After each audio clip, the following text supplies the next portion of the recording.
Hi friends, smiley food Tamil சேனல்லேருந்து நான் உங்கள் கற்பகம் பேசுகிறேன். இன்றைக்கி தேங்காய் போலி எப்படி செய்யுதுன்னு பார்க்கலாம். தேங்காய் போலி செய்கிறதுக்கு நான் கோதுமை மாவு 1 கப் எடுத்து வச்சுருக்கேன். 1/4 ஸ்பூன் உப்பு, 1/4 ஸ்பூன் மஞ்சள்தூள், ஒரு 2 ஸ்பூன் நெய் எடுத்து வச்சுருக்கேன், 1 கப் வெல்லம், 1 கப்பு தேங்காய், இது 2 ஏலக்காய் எடுத்து வச்சுருக்கேன்.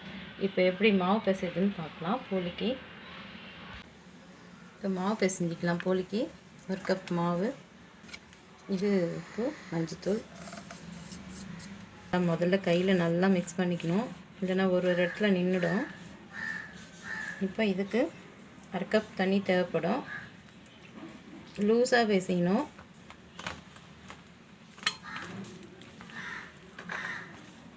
இந்த மாதிரி லூஸாக பிசையணும். இந்த மாதிரி கையில் ஒட்டும். அது நெய் ஒரு 1/2 ஸ்பூன் ஊற்றிக்கோங்க. நல்லா பிசைஞ்சு ஒரு 1/2 மணி நேரம் ஊற வைக்கணும். பிசைஞ்சாச்சு, ஒரு 1/2 மணி நேரம் அப்படியே ஊறட்டும். இப்போ பூரணம் செய்யறதுக்கு மிக்சியில் ஏலக்காவும் தேங்காயும் நம்ம அரைச்சிட்டு வந்துடலாம்.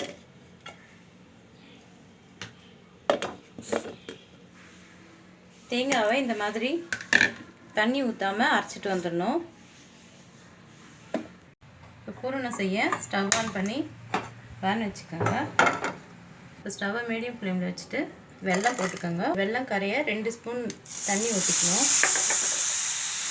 வெல்லம் கரையணும்.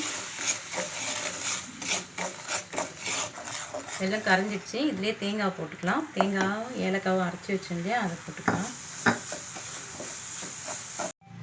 இது இந்த மாதிரி கெட்டியானதும் இறக்கிடுங்க. இதில் ஒரு 1/4 ஸ்பூன் நெய் ஊற்றி கலரி இறக்கிடுங்க. இதை ஆறட்டும், நம்ம ஸ்டவ் ஆஃப் பண்ணிடலாம். இது ஆறிடுச்சு. இந்த மாதிரி உருண்டை பிடிச்சி வச்சுக்கலாம். அப்போ தான் ஈஸியாக இருக்கும் நம்ம திரட்டி போடுறதுக்கு. மாவு ஊறிடுச்சு, 1/2 மணி நேரம் ஆயிடுச்சு. இப்போ எடுத்து தட்டிக்கலாம். ஸ்டவ் பற்ற வச்சு தோசை தவா வச்சுக்கலாம். இது மீடியம் ஃப்ளேமில் வச்சுருங்க, சூடாகட்டும். நம்ம அதுக்குள்ளே தட்டிடலாம். ஒரு கவரில் நான் நெய் தடவி வச்சுருக்கேன், அதிலே தட்டிக்கலாம். இந்த மாதிரி லைட்டாக தட்டிக்கோங்க. கையில் தான் தட்டணும். இதை தட்டி வச்சுட்டு ஒரு உருண்டை எடுத்து வச்சுக்கலாம். இந்த உருண்டை வச்சு இப்போ இதை லைட்டாக மூடின மாதிரி பண்ணணும். இந்த மாதிரி சுற்றி மூடுங்க.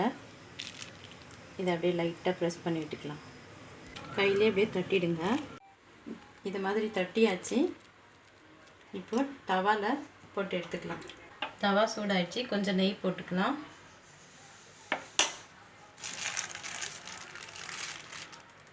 இந்த போலி எடுத்து இப்படி போட்டுக்கலாம். நிறைய கொஞ்சம் நெய் ஊற்றிக்கோங்க. எண்ணெய் கூட போட்டுக்கலாம். இப்போ திருப்பி விட்டுக்கலாம். ஸ்டவ் லோ ஃப்ளேமில் வச்சுக்கோங்க.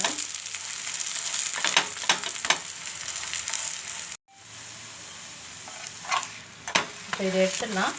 இது அவ்வளோதான். இதே போல் எல்லா போலியும் சுட்டு எடுத்துக்கலாம். ஸ்டவ் ஆஃப் பண்ணி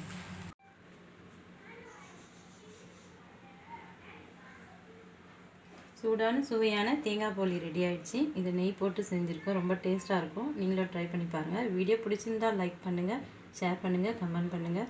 நம்ம சேனலை சப்ஸ்கிரைப் பண்ணுங்கள்.